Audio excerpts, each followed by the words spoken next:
Welcome, everybody. Good morning, good afternoon, good evening, depending on where you have joined from. This is very exciting. We have started off in July with the webinar series, and now it's August. And I think by this time, we have already delivered about 12 to 14 webinars. And today, I am yet here again with another webinar. And today's topic is going to be on Synapse. So this is going to be 60 minutes of fun with Synapse and modern analytics. And today's rockstar is Wolfgang Strasser. I would hand over the stage to him in a minute, but before that, let me take a moment and talk about Data Platform Virtual Summit. By this time, you already know a lot of stuff about DPS. So the mega virtual event on Azure Data Analytics and AI is just round the corner. We are about 3 weeks away. Just to let you know, 15 training classes are scheduled this year, and each year the training classes, which is a collection of pre-cons and post-cons, are always a great pick for the audience. And we have 15 such classes lined up for you, trying to cover almost all popular technologies under Azure Data Analytics and AI stack. So we have machine learning, bettering your applications with AI. We have modern data deployment, managed instance. We have execution plans. We are talking about Power BI reporting, Azure Data Factory, big data clusters, PowerShell, DAX, SQL developer best practices, performance tuning in SQL, whole lot of variety of topics. For today's webinar, because it is Wolfgang with us, my special pick is on the last row, the second one, which is Azure Synapse Analytics from data ingestion to visualization. And I'm sure today Wolfgang will probably spend some time talking about his pre-con with us at Data Platform Virtual Summit 2021. The training class is 8 hours duration divided into 4 hours each day for 2 consecutive days. So we give an opportunity to the audience to not really rush complete 8 hours in a single day. It's virtual, so you are able to balance work and learning 4 hours each day. The best part is you attend live and you also get the class recordings, 12 months streaming access. So you can watch the class all over again as many times as you want at no extra cost. Also, please note that, friends, for a limited time, registration with Data Platform Virtual Summit 2021 is absolutely free. Live attendance is free. So all you need to do is just log on to dataplatformvirtualsummit.com, book your seat right away. That is for the summit. And if you are keen on booking a training class, and my pick is Wolfgang's class on Synapse, use this discount code SAVE20 to save $20. At DPS, content always has been our focus.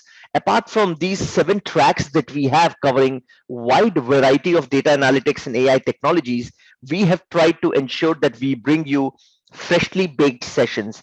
And we love bakery stuff, right? And we have tried to ensure that we use this metaphor as freshly baked session, just to kind of let you know that in virtual world it's easy to attend events and get a lot of repeated content. We as a team have tried our best that we give you up-to-date content, latest technologies, latest updates with our sessions. And even if there is a repeat, the content is refreshed. Well, with this, talk to your managers, get on board, get sponsored, book your favorite training class. And one more thing, when you book a training class, you get the summit complimentary, both the live attendance as well as recordings with the summit content. Virtual world is now no more new to you, so you know all the best practices around. Well, with this, we hand over to today's rockstar, Wolfgang Strasser. Wolfgang, a very warm welcome to you. Thanks for joining us. It's an honor to host you again. Thank you, Amit, for the introduction. Oh my God, I'm named as a rock star. So friends, Wolfgang is a data platform MVP for a couple of years, and he has decades of experience on working with data analytics. That is what his focus is. And he works at this company called Cubido. And I think, Wolfgang, you're working out of Austria, right? Yes, Austria in Europe. Yeah, perfect. So welcome everybody. Depending on the time, even if it's morning, lunchtime, dinner time, whatever. I hope that we can spend some time with Azure Synapse Analytics together. And my name is Wolfgang, and I was introduced as a rock star. I don't feel like a rock star. I'm a data consultant, and I'm working, living in Austria. And the picture in the background is actually the river Danube, right next to the. It's not a city. It's a small town where I live, and we like to go on a hike there. So it's very green. The nature is a thing I really like, and another thing I really like is data. So that is one of the reasons why I'm speaking today. I like to work with data. I like to talk about data. I like to share my knowledge, and I'm a community guy. So I really like to, before all that stuff, hanging out with you on conferences and spending my time and discussing some technical stuff. And today I would like to talk about Azure Synapse Analytics. So the thing is, we have about 60 minutes now for that session. And the data field and the data analytics field, well, it's a huge field. And it's really a big thing. And I would like to start with the reason of why the analytics field and the requirements for data analytics really changed within the last decades. Because when we look back 10 years, 15 years, 20 years, only those huge companies, those big enterprises, they had some sort of business intelligence reporting. All those other small companies, well, they just had to function. They had their processes to deliver their goods and everything like that, but they didn't really had some sort of reporting. And today, it really changed, because every business is a data business. And especially in the last year and a year and a half during the pandemic, what we've seen is that even those small shops, maybe it's a shoe shop or whatever, they went virtual, they went online, and they had a web shop before the pandemic, but they didn't really use it, and now they are heavily focusing on the online world. And the data thing, well, it really changed, because data is everywhere, and every company, every enterprise needs to know their data, or should know their data, and work with the data. And there are some slogans on that slide, like data is the lifeblood of your business and whatever. And there's one that is data is the new oil. And that is one of those sentences you maybe have heard before. And it's not a new sentence, because that one, well, it appeared 2006, 15 years ago. So not many companies thought of data is important at that part of the history. So it really had a change, and we've seen a change. And not only we in Austria, not only we in Europe, the whole world and all those enterprises, we've seen a change in working with data. So there is another thing.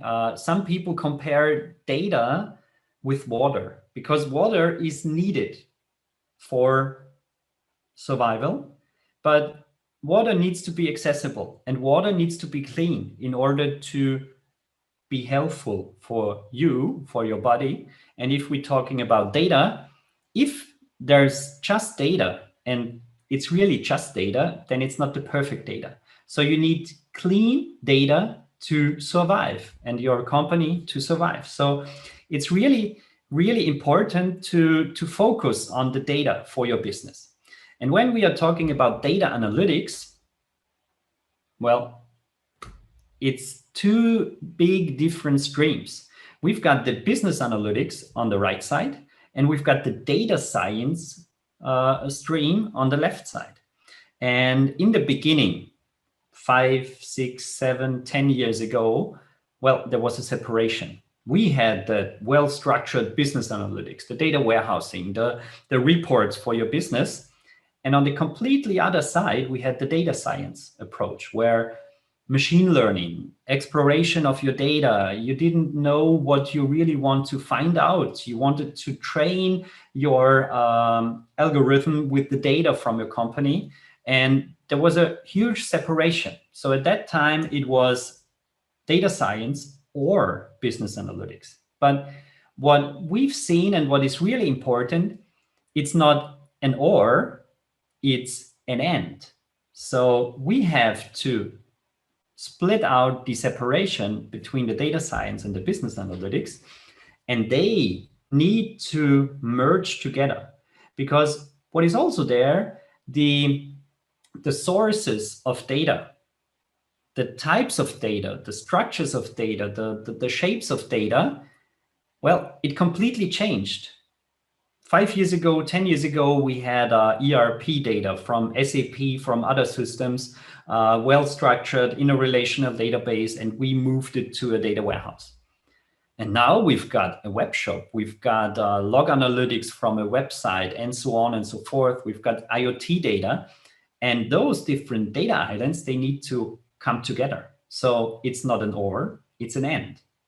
And when we are talking about data science, well, there is that thing, that data lake thing. So just get the data somewhere and store it somewhere in the data lake. Store it there because it's cheap. Store it there because you don't know what you want to do. And on the other side, the well-structured data warehouse. So completely different technologies, completely different mindsets, but we are required to merge those two streams. So that is one thing that is one of the reasons why there is a shift in our analytics tools, in our analytics landscape.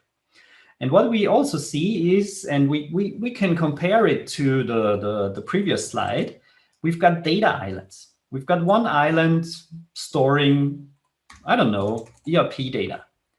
We've got another island where we are storing maybe IoT, Internet of Things data. And there is another island and maybe another island and another island. And all those islands are important for your company. But what makes your company better? Well, it's those bridges between those islands. If you are able to get knowledge out of your IoT data, combine it with your ERP data, combine it with your CRM, your customers' data, and get more information out of those combined data pieces, well, you are on the winner track.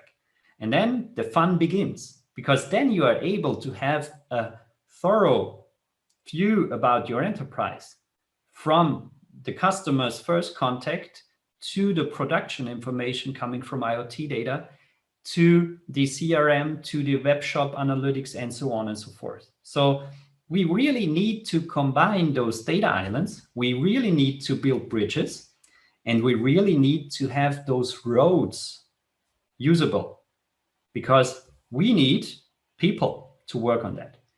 And there are many options that we need to consider, because it's not that easy as I talked. The fun, well, we have to do some work before we get into the fun section. And the first options that are there is data related. I already talked about the structured data, the ERP data that is coming out of databases, but I also mentioned the IoT environment. So we've got semi-structured, unstructured data. We've got text files, flat files, where data is stored or data is streamed from somewhere.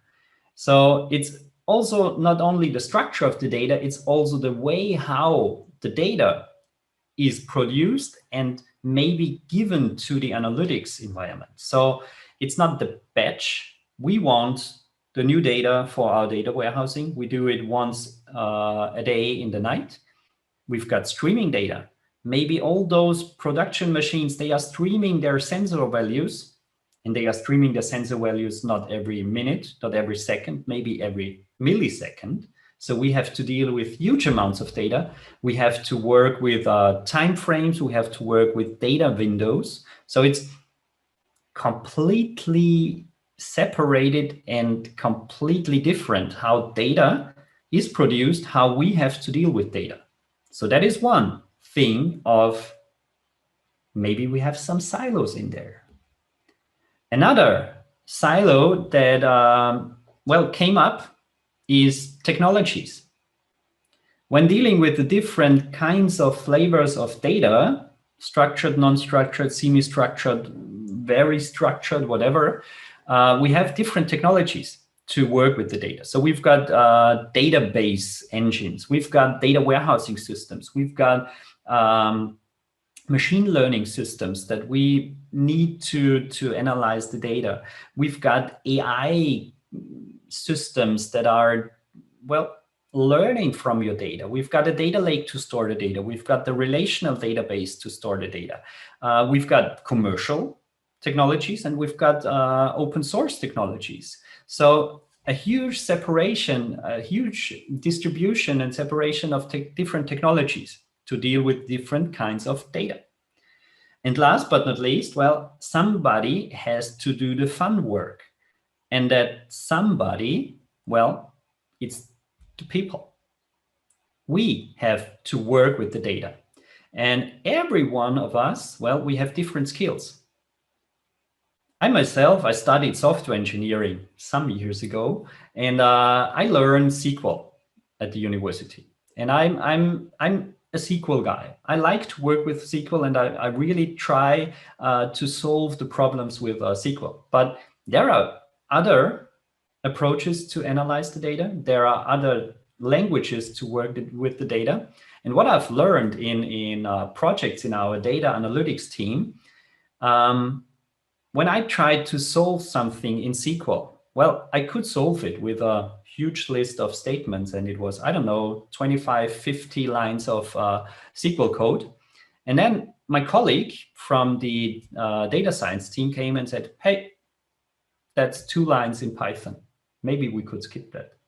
And so I had to look at the different options, how we can solve. And even I myself, as a SQL guy, well, I'm looking into that Python stuff. And that is really important. In order to have fun with your data analytics, you have to think and look at the people and the skills in your team. What is there? What is available? And also, what is the best or an optimal solution to solve the data analytics problem? So it's not only, I made it big, the SQL over here, but it's not only SQL. There are Python, R, and many, many different other options to do your data preparation, to do your data analytics. So just have a look, and then it's getting fun, because there are optimized solutions for almost every problem. But now, well, the good old times. I'm getting older, and everyone is getting older, one day after the other. And in the good old times, when I started in the BI field in my company, it was the data warehousing, on-premises data warehouse using SQL Server, integration services, reporting services, analysis services, and so on. So the question is the good old data warehouse, is it still relevant, or is it dead? The question is there a future for the good old data warehouse? And when we think about the different silos I mentioned, different shapes of data, the different technologies, and our skills, the huge question is, how can we do analytics? And is there one thing that can do everything? And is there one thing that can do most of it? And what I would like to talk today is maybe an answer for your analytics questions for the future. It's a thing that is called Azure Synapse Analytics. And that thing, well, in my opinion, gives many answers to the different requirements of analytics. And today it's quite short. So I'm gonna strive through some points from the data sources, data preparation, data storage into the visualization today. But There are many, many other details to talk about, and Amit already mentioned the training class. So more details will follow in the 2 times 4 hours virtual training class. But today, the question is, should we go left or should we go right? Should we do data science or should we do data warehousing? Or maybe just walk straight ahead and build something like a modern data warehouse, a modern analytics platform? That is the thing I would like to focus on today, how we together can have some fun with a new analytics platform. And the real question, many of our customers, I don't know how it is in your country, where you are based, where you are working. In Austria, in Europe, companies are or were afraid of moving their data into the cloud. We don't know where it is stored and so on and so forth. It's getting better in the last 1, 2, 3, 4 years, but yeah, it was almost horrible in the beginning. So no data warehouse, we can't put our data into the cloud. But the real question is no real question as of today. Should we stay on premises or go into the cloud? In my opinion, there's only one answer. Data analytics, well, the answer is the cloud. Because we've got too many options or too many plus points for the cloud, like many different services, scalability, performance, security, and so on and so forth, that are really a plus for the cloud. So that isn't really a question on that slide. So I would just draw it like that. We are moving into the cloud. And the Microsoft and other vendors, they introduced some sort of example architectures, best practice architectures. And that is a picture, an architecture before the introduction of the Synapse, before the introduction of Azure Synapse Analytics. And the way of the data, we are following the way of the data. So we've got data sources. If it's an on-premises data source, if it's a cloud data source, if it's a IoT data source or some software as a service, we need to get that data. And we need to ingest the data into our analytics system. And what is needed in order to analyze the data? Well, we need to store the data somewhere. And stored data is fine, but if we can process and get some knowledge out of the data, that is really fine. And there are 2 big waves. Well, maybe I've mentioned data science, big data, and or data warehousing before. So we have to analyze the data, and to bring it back to the users, we need some visualization. We need some reporting tool. So that is the part and the flow of the data coming from the data sources, data ingestion, storage, analytics, up to the visualization. In that example architecture, it's the Azure Data Factory, data orchestration, data transportation, transformation, and moving data from the data sources into the central storage. And that one is an Azure Data Lake storage. Why do we need a data lake when we are going into the data warehousing area? Well, it's a cheap storage.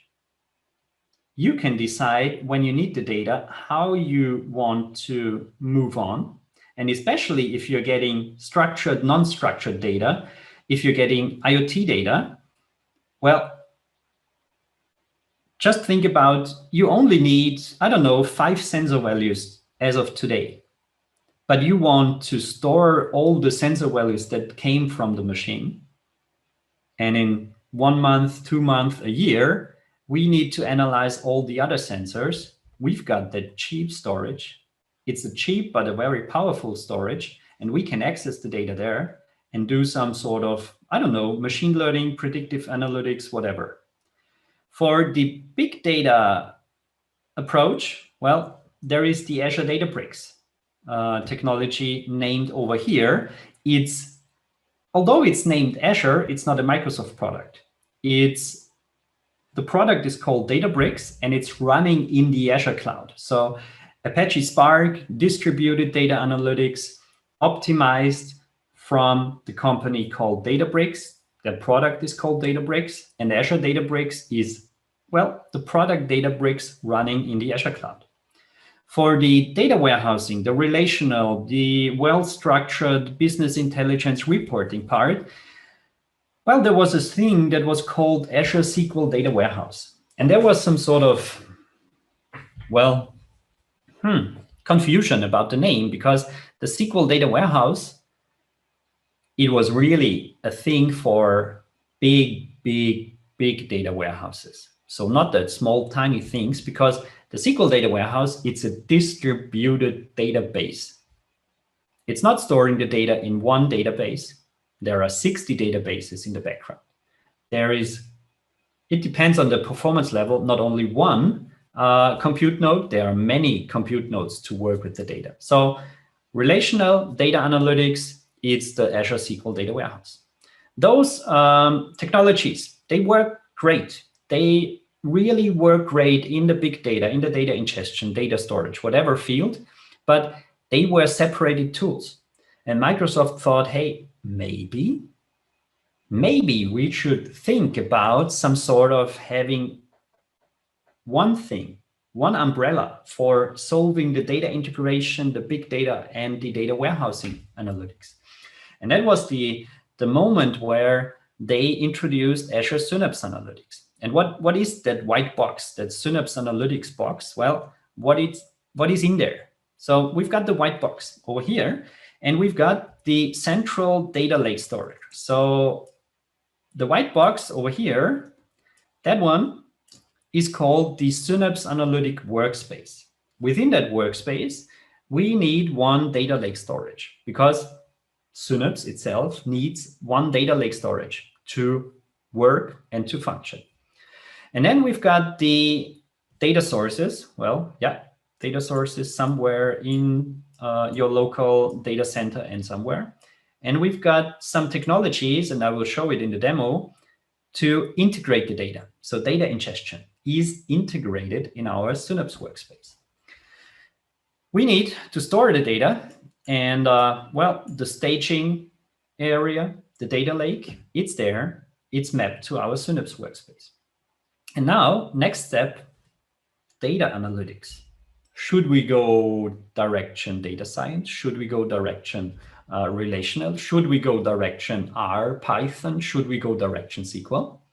Well, it's up to you. It's up to your team. Because in Synapse, in the Synapse workspace, we've got different choices. We've got SQL-based analytic runtimes, and we've got Spark, Apache Spark-based analytic runtimes. So it really depends on your team. It really depends on the problem you have to solve. It really depends on the data structures you have to work with, if we are going direction SQL or direction Spark.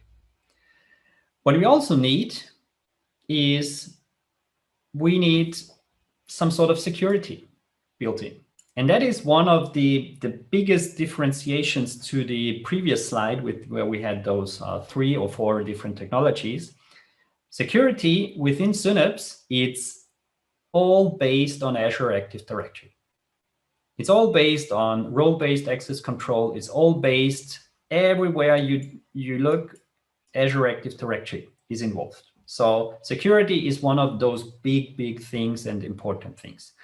Well, management, yeah, we need to manage, we need to schedule data integration, we need to manage security. And last but not least, monitoring is a thing, because we need to monitor data integration, we need to monitor data preparation, and so on and so forth. And if you want to work with it, there's a tool which is called Azure Synapse Studio. It's a web-based development environment that we can use to have fun with data. And we would show it, and we will see it in the demo. And well,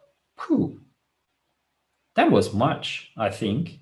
There were many different topics, data science versus data warehousing. structured, non-structured data, technologies to work with, and the people and the skills. And now I think we should dive a little bit deeper. And before coming back to that slide, I would like to switch to the demo. Do we have any questions? Just have a quick look at the chat window. So if you have any questions, there's a chat option over there. Just put your questions in there so that I'm able to answer them. As far as I see, there are no questions so far. And perfect time to jump into the demo. So if you are new to Synapse Analytics, thank you, Amit. Use the Q&A panel to just enter your questions over here. And we've got one question. From a security perspective, if we use column level encryption in Synapse, how we can use Power BI for reporting?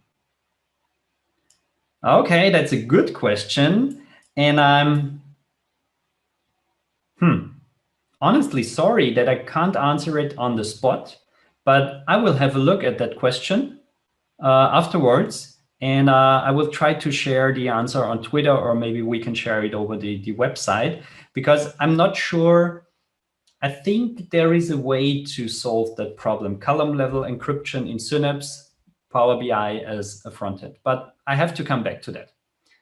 So if we want to work with Synapse, what we need to do is we need to create a new Synapse Analytics workspace. And if we start here, there are not that many options or properties we need to fill in. Well, one of those is, what is the resource group?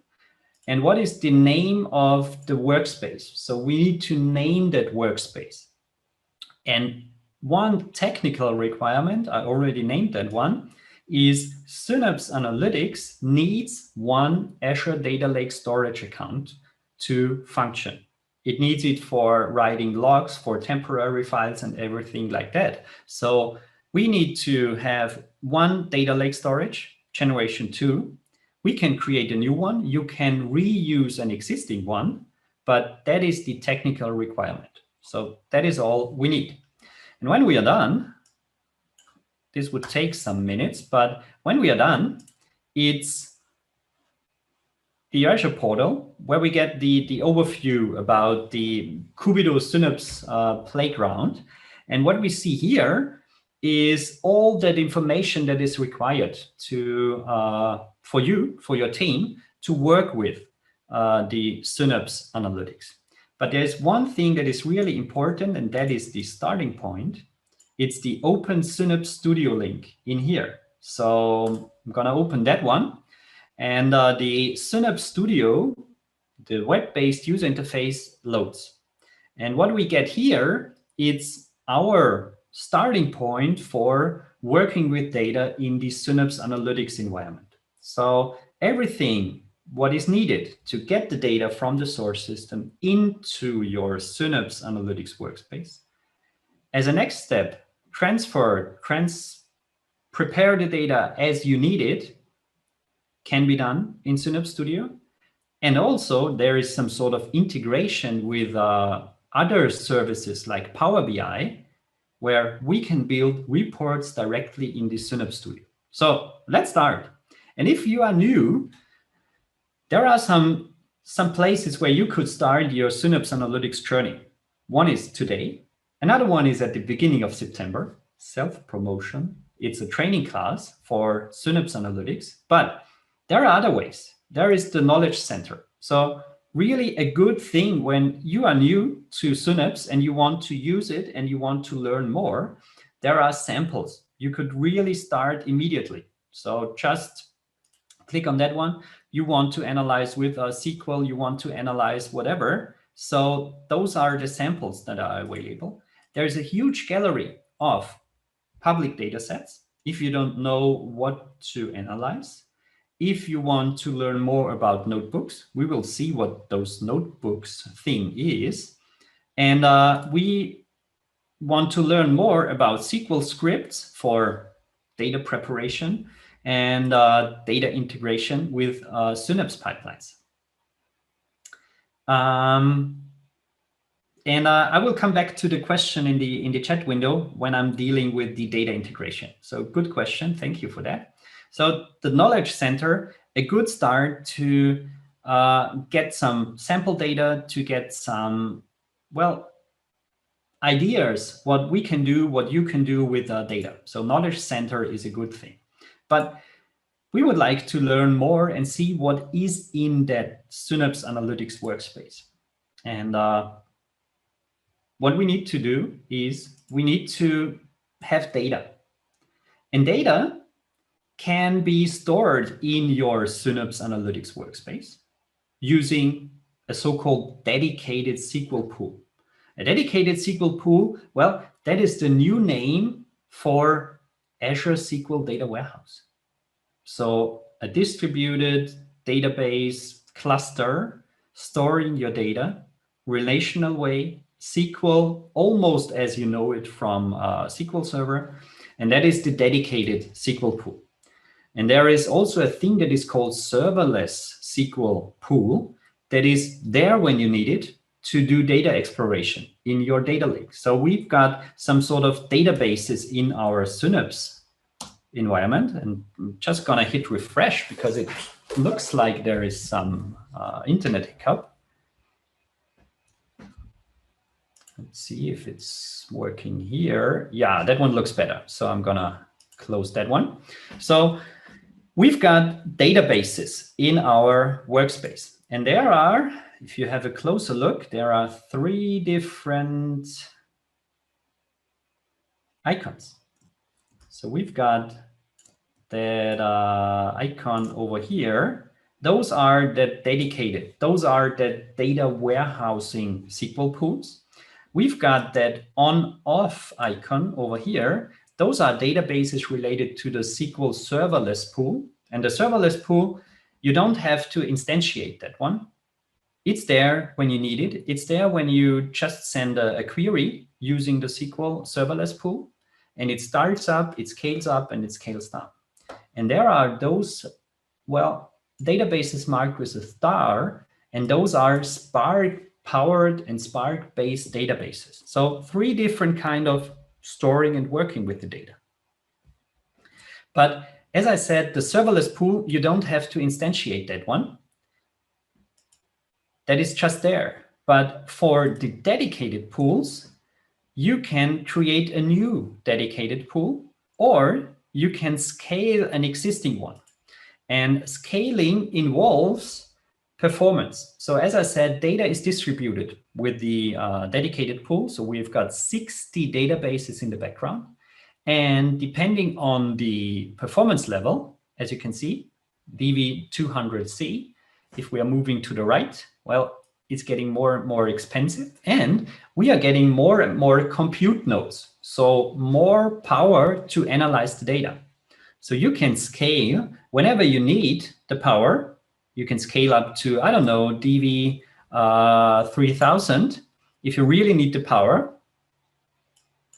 And if you're done, you scale down to some performance level that is sufficient for your analytics work. So serverless built-in pool, that one is just there. The dedicated ones need to be instantiated, and they can be paused. So you don't have to pay for 24/7. You only pay for the time that dedicated pool is running. On the other side, for the Apache Spark-based analytics, you can create a Spark cluster, and you can select the size. And you can even specify if there is the need of autoscale. So minimum number of 3 nodes, maximum number of 10, and we can scale it, I don't know, to from $14 to $700 per hour. So that is really a thing. So analytic approaches, SQL-based, Spark-based, serverless and or dedicated. Scaling as you need it. Auto scale is possible. So many options to work with it. And now we had a look at the databases. And we've got data somewhere in the outside. And what really makes Synapse Analytics fun is there is the concept of linked services. And what we can do is we can create to external data. We can create linked services to connect to external data, for example, other storage accounts, data lake storage accounts, and we can browse the data that is there. So we can have a look at the data somewhere in a storage account. We can have a look at the different folders, and we can do some preview over here. And what it can also do is Synapse makes it easy for you to start. It's not only the knowledge center, it's also the context menu. Right-click, select top 100. And what we get is the web-based SQL environment, the SQL Editor, and we can use that one and just run the query. And what do we see here? Well, we can connect to the built-in. That one is the serverless pool. And we run that statement. And what does it? Well, we are connecting to the data lake. We are connecting to one file in the data lake. And we are using SQL to analyze a file somewhere in the data lake. So quite amazing and quite impressive. And we can change or could change the environment to run or the query to run in a different environment using the dedicated pool and the SQL pool. And I think there is some, well, it's the cloud. Sorry for that. Some hiccup because it shouldn't take too long. I don't know what happened. It looks a little bit strange. Let's start it again. Let's try. But imagine in the bottom field, well, we've got a list, a table of results. All the information that is stored in the moviesdb.csv file. So data exploration using the SQL serverless approach. And now we need to move the data into the Synapse workspace out of data sources. And now there was a question, or is a question in the Q&A window. If someone wants to start with data engineering in the cloud, which one is better, Azure Data Factory or Synapse pipelines? And the thing is, the data integration for Synapse, the technology is called Synapse pipelines. But it's almost the same as Azure Data Factory. Synapse pipelines and Data Factory, they share 90+% of the same code. So if you are not sure where to start, should we go into the direction of Data Factory or Synapse pipelines? Well, you can switch afterwards because they are very, very similar. They look almost the same. So we've got the activities list here. So we can just take different activities out of there. We can use a copy and so on and so forth. So the user interface, the development approach, it's the same with Azure Data Factory and or Synapse pipelines. And that is the part where the data integration happens. Some parts of data preparation happens here too, but I will go into the data preparation in a short period of time.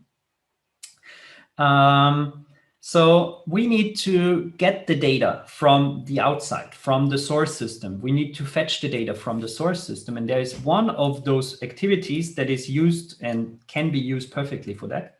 It's the copy data activity. And that one, well, it does how it is named. It copies data from somewhere to a somewhere. So we've got a source and a sink.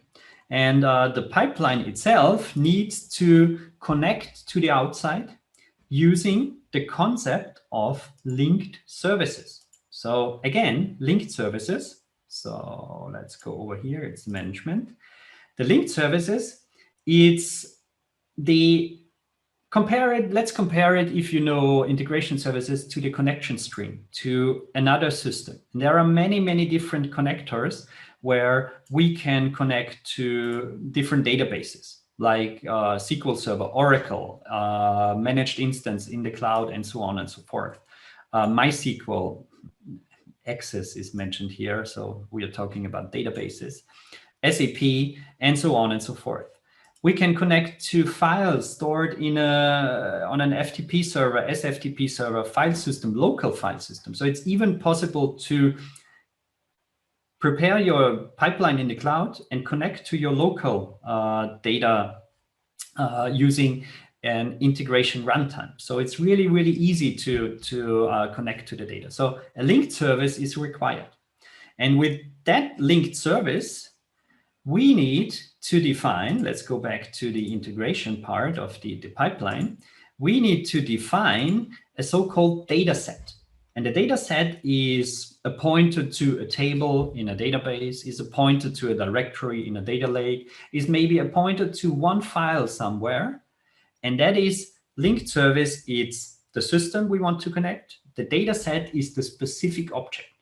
And what is really fun, and we will see it in deep dive in the training class, there are the options of getting and setting some parameters in there. So what we can do is we can prepare a generic data set which has some sort of parameters, and we can prepare a loop. So we don't have to create, 100 copy data tasks that copies data from the customer's data, from the product data, from the whatever data table. We can have a list of tables and we can just loop through that one, because almost everything in here can be parameterized. So we can add a parameter and we can reuse that parameter in the copy data task to dynamically specify the source, dynamically specify the sync. So very, very powerful. And when we are done, we have to publish that one, because that is, although it's web-based, an editor, we have to publish that one to the Synapse workspace. So that is really, really important. There's also a way of linking your Synapse workspace to, oh my God, zoom it, I need to practice that one, to a code repository. So you can link your Synapse workspace with GitHub and or Azure DevOps. But what is really needed, you need to publish that pipeline to your environment. When that is done, we can start a debugging. So we can have a look at the data. Is it running correctly? Because some pipelines are looking like that, but other pipelines do have some sort of control flow, activity flow in there. And that is an example. Well, we are getting some machine name and we are looping. And that is the approach I already talked about. So we can use parameters somewhere over here. And let's see, yeah, we can use the item name as a parameter and change the source data set. We can debug that one. And when we are done, we can add a trigger for that pipeline. So we can schedule every day at 2 in the morning, that pipeline should be run. And when that pipeline is triggered and started, you can have a look at the monitoring. So now we are talking about the monitoring. So we can have a look, hey, there's something running and everything is green. That looks good. So monitoring is built in, and you can also use other Azure services to have some more of the specific logging. But all those pipeline runs and everything around that is here. So we can have a look at the details. 700 rows are copied. How long did it take? And so on and so forth. Pipelines for data integration. And now we've got the, well, data preparation. And data preparation can be done using the SQL-based approach. So we've seen the data exploration here. And what we can also do is we can use SQL to query data in the dedicated SQL pool. So we are connecting to the dedicated SQL pool. We've got a database containing, or a database table containing 83 million rows. We can, well, use SQL, query the data, fetch the data we need, and we can also use that SQL queries to fill new data tables, and so on and so forth. And remember, that one is a cluster in the background. Data is distributed. We've got more compute nodes, so dedicated pools are really, really powerful. Another way of working with data, Spark-based analytics. So Spark-based analytics, and those are the notebooks I already mentioned. If you haven't seen notebooks in action, try to learn more about notebooks. Notebooks are great. So even for me as a SQL person, notebooks are great because it's not only Synapse where notebooks are there. It's not only Spark where notebooks are there. It's also a thing that is called Azure Data Studio, where you can build SQL-based notebooks. And what is that really cool feature and what is that fun feature of notebooks? Well, we've got code cells and we can add some sort of documentation cells. And what we can do is we can, oh, sorry, I don't want to convert it to a code cell.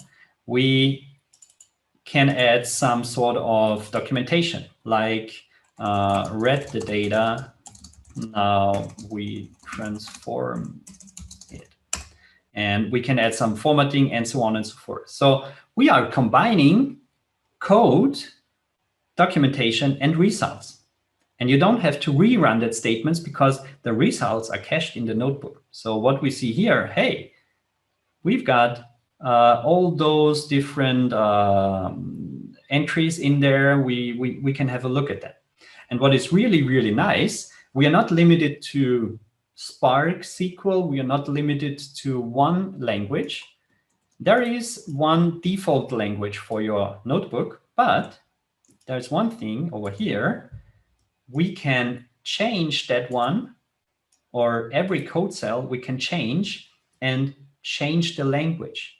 And code cell 1, well, the results of code cell 1 can be reused in code cell 2. So it's really, really powerful. And there is Python, there is Scala, there is even .NET. So you can use C# and or Spark SQL. So it really depends on your team, whatever you want to use, whatever language you want to work with. So really, really powerful. You can even plot your data. You can do some sort of, hey, I've got some Python algorithm I want to analyze my data with. Yeah, just use it. It's there, Spark. And Spark is also cluster-based. So we've got some cluster involved in the background. That one, well, it's not started. We need to start that one. There's scaling involved and so on and so forth. So Spark-based analytics using notebooks. One thing you have to have a look at are notebooks. Notebooks are great. I really, really like notebooks. So now we've got data ingested using Synapse pipelines. We've got data preparation using SQL or notebooks. And there's another thing we could use to prepare our data. It's called data flows. And that one is called mapping data flows. And if you are coming or know Azure Data Factory, they are there too. And it's a graphical representation of our data flow. So we've got the source and we are reading data. And again, we are reading data from a data set. And remember, a data set is linked to a linked service, and the linked service just defines what is the database, the data lake storage we want to connect to. So a graphical user interface to do some data preparation, like renaming, like filtering, and so on and so forth. And in that example, we are reading the data, we are transforming the data, we are filtering, and we are doing some renaming of the columns and storing the data back to our sync database. So data set in Azure Synapse dedicated pool. What is really powerful, and you don't see it here, when a data flow is executed, it is translated to Spark. And the execution, well, it's executed on a Spark cluster. So even if it looks like colorful data flow over here, Well, that can run in parallel. That can run optimized on a Spark cluster. So very, very powerful solution. And that part can be executed if we are going to the integration where we've got the movie data somewhere over here. You can execute a data flow, a mapping data flow in a Synapse pipeline. And now we've got the data in the database. So let's go over here and there. We've got the data over here. Let's go over here. We've got tables. So Object Explorer, almost as we know it from SQL Server Management Studio. And we've got the list of tables if my Synapse Studio wants to show the tables. And we've got views. We can write stored procedures. So quite similar to the SQL dialect you know from SQL Server, but it's different because remember, it's a cluster, the dedicated pool. And now what is missing? Well, it's the visualization part because we got the data from somewhere, we transformed, we prepared the data, we stored the data in the database. And now what is missing? Well, it's the visualization part. And Microsoft, there's one tool we could use. It's a thing that is called Power BI. And what is really nice, we can add linked services. We can add a link to a Power BI workspace on that side. We can also add another link to another workspace. So that one is quite new, that we can link Power BI workspaces to our Synapse environment. And now go back to the development approach and the development tab. And here we've got the list of the mapped workspaces. And if I open that one, we can have a look at the data sets that are in there. So there are data sets in there. And that mapped Power BI workspace, it's a workspace that also exists on the Power BI side. So we are, oh no, I don't want to have the Power BI blog. It's not a completely new environment, whatever. It's a workspace that exists here. So if I go to the Synapse integration workspace, it's there. And we've got the same number of data sets in here. So it's integrated in here. We don't have to switch tools because we've got the integration over here. And what we can do is we can go to the movie trends data set and we can start and create a new report in Synapse Studio. We don't have to switch tools. And what I can do is the number of movies per year, and I want to have that one line chart and maybe a filter for the genre, and I only want to see adventure films. So very, very easy because there's the integration. So sorry, I'm going to save that one. Synapse created report. I'm going to save that one. I've got that one in the list of reports in here. And if I switch back to Power BI, where is it? Synapse created report. So integration is here, working very, very well. And you don't have to switch tools. And that is also a part where you, as a data analyst, a report creator, a data modeler, you don't have to switch tools. They are integrated. It's here, the integration with Power BI. So nothing new created. We are using, or Synapse is using the Power BI environment. It's also the same for the data linked services. Synapse is creating relationships to services out there. We are creating references to that, but nothing new is created in here. And there are some questions in the chat window. So how do I know when to use Azure Data Factory and SQL and Synapse? And the other one is a little bit related. Is there a minimum data size recommendation to derive value from Synapse? So I'm a consultant, and you can imagine the answer. It really depends on your requirements, because Synapse pipelines and data factory, Synapse pipelines and data factory, they are very, very similar. Azure SQL and dedicated SQL pools in Synapse, they look quite similar, but they are different. As I said, dedicated pools are cluster-based. They are really focusing on huge data distributions, data optimization. And Azure SQL is powerful. You can scale it up, you can scale it down, whatever.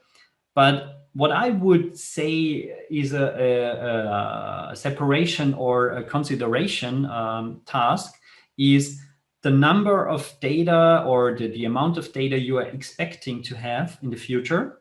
Because Synapse dedicated pools, they are working with column store indices in the background. So we've got column store indices in the background, and we've got some sort of, well, it really kicks off if you have at least 60 million rows, because then it's the optimal size for column store index segment and so on. And we've got 60 distributions. So it really depends. If you know, hey, we've got not that much data, but we've got the requirement to integrate relational data, and we've got some IoT data, and we've got some data scientists, plus data engineers that are familiar with SQL, well, I would opt into the Synapse way. So there is no real, hey, if you've got that, go there. If you've got that, go over there. So it really, really depends. And the last question I see in the question window, what is the exact difference between data flows and pipelines? And in ADF, we had mapping and wrangling data flows already. So it's the wrangling data flows. They are not there now in Synapse. So the pipelines, it's the approach where you are building your data orchestration, where you are building the steps you want to work one after the other, where maybe one of those steps is a copy data task. In the data flows, as we've got here, is the data preparation. So we've got the data, we've got the filtering, and so on and so forth. So that is the difference you want to achieve. So pipelines, it's more like the data transportation, or calling a data flow, calling a Databricks notebooks, and so on and so forth. For the data flows, as you can see here, it's more the data preparation, building and filtering, and so on and so forth. And coming to an end, what have we seen and what have I talked about? Well, it's the integrated analytics approach. So it's not the separation and having different technologies or different products solving the analytics question. It's the integration that comes with Azure Synapse. So we've got the data lake storage, the central storage. We've got the analytic runtimes, and really depending on the need and on the skills, SQL-based, Spark-based. We've got a choice of languages we can pick from, and we can choose to solve our problems, and everything integrated in one Synapse workspace with the extension of having linked services, external services connected to read data, to browse the data in a storage account, and so on and so forth. So really, really integrated, everything under one umbrella. And there is no real need to switch tools, but what you can do, you can use SQL Server Management Studio, Azure Data Studio to work with dedicated pools with your serverless pool. You can use Power BI to read the data out there. So it's not that kind of, hey, it's in Synapse and you can only work with Synapse Studio. It's open. At least it should be open, because it's an analytics platform. And if you can't get the data out and work with the data, maybe not the best approach. And what I really like on the name of Synapse, well, we all have some sort of brain up there. And in the brain, we've got those brain cells. And those connectors, when we are learning, when our brain learns, Well, synapses are connecting those brain cells. And that is a really good metaphor for having data stored somewhere, connecting those data pieces and getting better and learn from that. Demo time we've already had, and I'm a little bit over time, but I just have a few more slides to wrap it up. There's one development approach and one development thing. It's the Synapse Studio web-based, and you can work with the data integration, data preparation, and even the visualization to Power BI. It's in the Synapse Studio. There are two different flavors. SQL pools, it's the dedicated pools with the distributed data, the cluster in the background, and the serverless pool, data exploration, and so on. For Spark-based analytics, notebooks. Remember, if there's one thing you should remember after that session, have a look at notebooks and Synapse, so at least two. So notebooks, it's code, results, and documentation at one point. And you can even trigger that one, you can schedule that one, you can call that one in a Synapse pipeline. So really, really powerful. The different pipelines, well, we've got the pipelines, we've got the mapping data flows, the wrangling data flows. I've put them on the slide, but they are, you see it here, they are available in the data factory and not as of today in Synapse pipelines, but maybe we get some sort of wrangling data flows in there.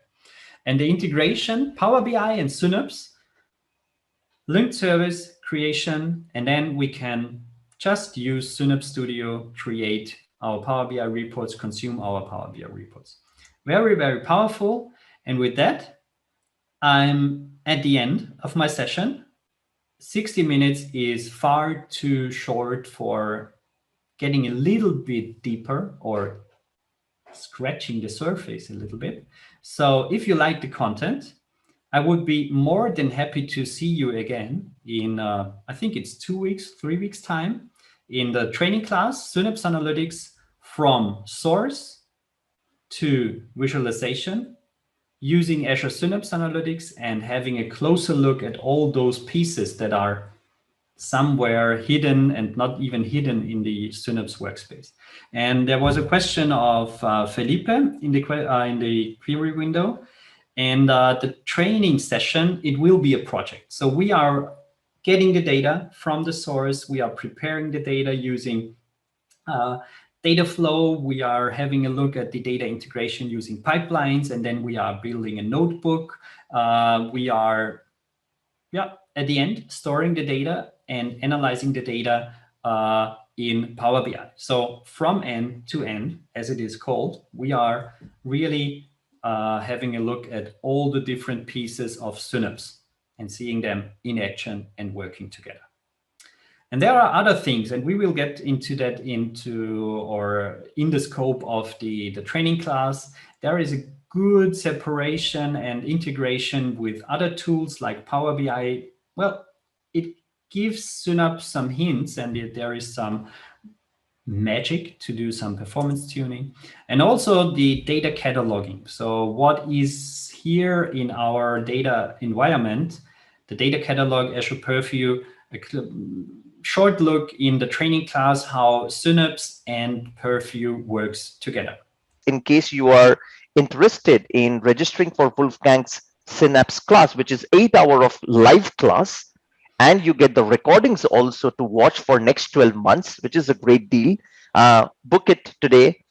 Use the discount code SAVE20 and you get $20 off. Note that the prices for all these training classes are increasing next week. So do make the most of it in case you are keen. And of course, the summit for a limited time is free. You can anyway just go ahead and register.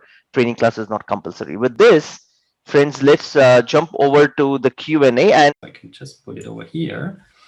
What are the best practices in terms of table design in Synapse Data Warehouse in terms of distribution? And that is a question we could talk a day or two. So that really depends. There are ways of how you can distribute the data in the dedicated pool. So imagine we've got 60 databases and we need to distribute the data evenly, or following a certain criteria, maybe having some partitions over there.